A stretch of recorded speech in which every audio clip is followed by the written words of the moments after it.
I can sit on this side if you guys would like to sit. That would be best. It doesn't matter really. We just have our preferred side. Oh, Yeah, that's what we were talking about. But this is fine. Is this a good side for me to be? Yeah. Yes. Here? Yeah. Side is right. This is pointing mostly towards. We double check. I'm doing this. Have you guys ever done an interview and then rolled the tape before? Nope. We've never been interviewed for things. Oh, and that what you were making. We Jobs. did. Remember, we didn't hit record on. Like we missed the section of the sultry. Oh yeah, the sultry one. Yeah, because we when we record, we like stop recording while music's playing and just kind of chill. So we kind of. I think I hit play. Yeah, something happened and we kind of missed a chunk. A half an hour chunk, the best chunk. It was like the funniest questions, but. The one that got away. Yeah. Right? Yeah. It's only for your memories and the person you were interviewing. Yeah, it was a whole band. Yeah, they were. So, yeah. I don't think they remember it either. So probably. Well, I think it's amazing what you're doing, and I thought I would sport my Ziggurat shirt. Nice. Yeah. The Boyd brothers down from Radford. I know them from childhood even, but they're playing at the Milk Parlor. We interviewed them, and I got this Ziggurat shirt there. Yeah, I know Sterling and Matt, Waldenville. Oh man, that was one of our first interviews Nice. that Rita and I did in front of the Milk Parlor there, and it was with Sterling and Dwayne. Okay. And that is one of the few things that's really representing there in Blacksburg from where we came, and is the metal and hardcore scene. Oh yeah, I used to go to the Lantern all the time before it was a Milk Parlor, but I haven't been since the name changed. It's a cool venue. We will certainly date ourselves there. I have fond memories of the Lantern. But then I forget what it was called before that, but It's a long line yeah. of places similar to here in Roanoke. Right. I imagine Blacksburg that's kind of the one there. Yeah. And here there's so many stories. I remember hearing Kevin from The Factory. Yeah. speaking of that nice lore, and you guys are kind of telling that while telling the new stories. Yep. Yep. We're old enough.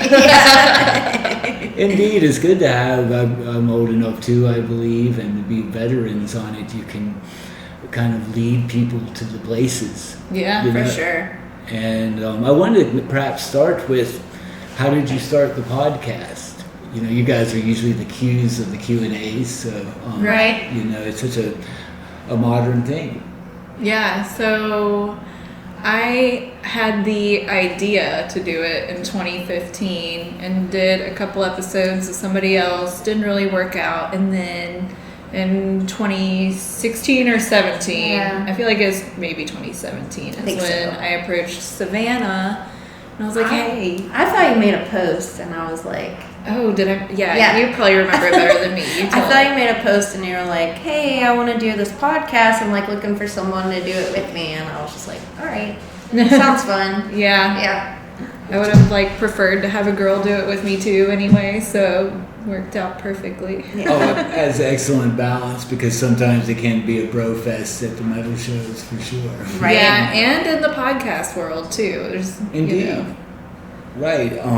So just kind of an open call and reached out, similar to, my experience with punk and hardcore music is that DIY nature, where you can, podcasting is kind of new on an independent level, but DIY isn't for the metal or the punk scene. Right. So making your own thing is what you do, kind of. So that seems like a natural move into podcasting that way.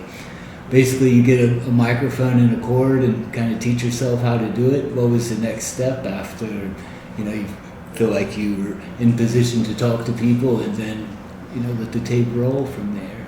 So after that we knew somebody that did recording, our friend Marshall Hicks, and so we were recording with him for a couple of years, maybe a little bit more than that. I'm not really sure. I'm not good on the timeline stuff, but we recorded 2 or 3. We recorded in his studio for 2 to 3 years, and then I started dating Chris Ant from Piss Ant. And he has his own recording studio. So after that, he started recording us, and little by little, he started teaching me more things to become more independent and to like do it myself, but with his help. And so now I do have like full control of the edit and everything, and it's a lot. I like that a lot better. That's an excellent way in the modern way, is to be able to do that extra editing move and then to post it up there. Is something that in the past it would take 2 or 3 folks maybe, or they have to work in the music industry to get it, and now thanks to technology you can do it. Yeah, and spend as much time on it as I want to, or as little time on it as I want to, and yeah, it's just really cool to be able to do it at home. Really relates to the music community as well. With some of my favorite podcasts are by recording engineers, perhaps, and then they can just do it there in the studio. And you already have that sense of community with the musicians already. Mm-hmm. So that's an excellent way to deliver a nice interview. I say is in a music studio. So I bet it feels natural when you have folks come into the place, because it's already it's already a place where people hang out, and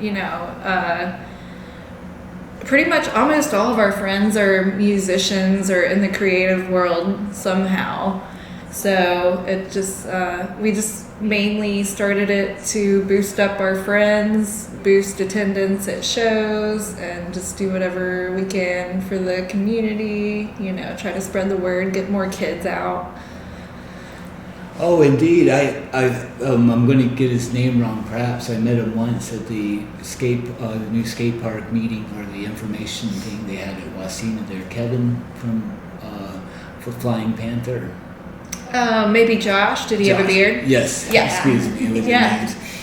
Yeah, he was speaking about how word would spread in the music culture through magazines in the past, and with lesser magazines now, a podcast is a way that word can spread about shows. Yeah. And the scene, like you guys are reporting on. Yeah. Perhaps you can. This is a nice introduction to a new audience for you guys, perhaps, as people that watch us. Can you tell us a little bit about the shows there at the skate shop, and the new? It's old news to you guys, but it seemed like there's something really cool happening over there. Oh yeah, it's a special venue indeed, and right now they are going through some changes, so there hasn't been shows there for a while. They had to get rezone the warehouse to be an entertainment venue. Can you take us a little bit before that for folks that weren't at the, because Sure. I've heard word of these amazing shows there and hadn't been to one. So we weren't there for the Flying Panther in the very beginning. When it was like by Blade Gaming. Yeah, it used And to it be was, in like, another downtown. building. Used to be in another building right beside Blade Gaming near Golden Cactus, and that was a skateboard shop, and they had some shows there. And then they moved to the new space on Melrose, and we weren't there for the beginning because I had a small newborn baby. Wasn't really going to shows as much. We were taking a break from the podcast until I felt like I could, have time for extracurricular activities. And COVID. Oh yeah, For COVID sure. too.